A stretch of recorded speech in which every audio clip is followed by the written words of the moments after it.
Machine learning adalah cabang dari kecerdasan buatan yang memungkinkan sistem komputer untuk belajar dan meningkat dari pengalaman tanpa harus secara eksplisit diprogram. Dengan menggunakan algoritma dan model statistik, sistem machine learning dapat mengidentifikasi pola dalam data dan membuat keputusan atau prediksi tanpa intervensi manusia langsung. Metode utama dalam machine learning meliputi supervised learning, unsupervised learning, dan reinforcement learning. Machine learning digunakan dalam berbagai bidang seperti lalu lintas, industri, kedokteran, dan teknologi untuk meningkatkan efisiensi dan akurasi dalam pengambilan keputusan. Jenis-jenis masalah dan tugas-tugas pembelajaran machine learning biasanya diklasifikasikan ke dalam 3 kategori besar. Yang pertama, supervised learning. Yang kedua, unsupervised learning. Yang ketiga, reinforcement learning. Supervised learning adalah model atau algoritma disajikan dengan contoh, masukan dan keluaran yang diinginkan kemudian dicari pola dan hubungan antara masukan dan keluaran tersebut. Tujuannya adalah untuk mempelajari aturan umum yang memetakan input ke output. Proses pelatihan berlanjut hingga model mencapai tingkat akurasi yang diinginkan pada data pelatihan. Beberapa contoh kehidupan nyata adalah: yang pertama, klasifikasi gambar.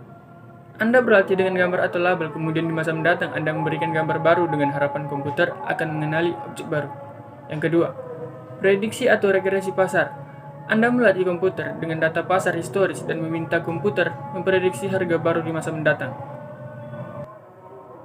Unsupervised learning. Pada unsupervised learning, tidak diberikan label pada algoritma pembelajaran. Membiarkan algoritma tertentu menemukan pola sebagai masukannya. Dapat dimanfaatkan dalam mengelompokkan polulasi yang memiliki perbedaan. Unsupervised learning dapat mengelompokkan data tersendiri dan menemukan pola tersembunyi yang berada di dalam data. Contoh pertama, clustering. Mengelompokkan data ke dalam kelompok-kelompok yang memiliki kesamaan tertentu tanpa diketahui labelnya sebelumnya. Yang kedua, anomaly detection. Mengidentifikasi anomali atau pola yang tidak biasa dalam data. Seperti yang di samping pada materi ini, ada contohnya perbedaan supervised learning dan pada unsupervised learning. Bisa dilihat seperti ini. Reinforcement learning.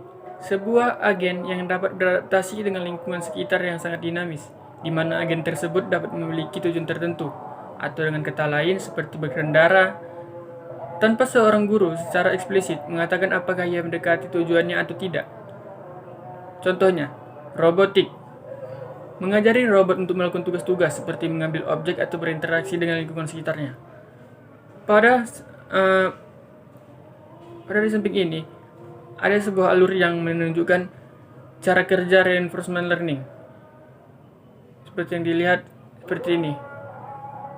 Kesimpulan, dapat disimpulkan bahwa penggunaan algoritma machine learning telah berkembang pesat dalam berbagai bidang seperti lalu lintas, industri, kedokteran, dan teknologi.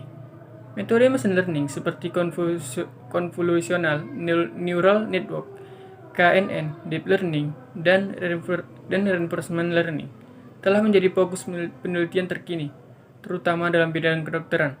Kategori utama dalam machine learning yaitu supervised learning, unsupervised learning, dan reinforcement learning masih memiliki potensi besar untuk ditingkatkan guna meningkatkan akurasi dan presisi dalam pengambilan keputusan. Penelitian lanjutan direkomendasikan untuk mengembangkan algoritma machine learning dan menerapkannya dalam berbagai aplikasi baik berbasis desktop maupun web, dengan harapan dapat memberikan panduan bagi penelitian masa depan dalam bidang kecerdasan buatan.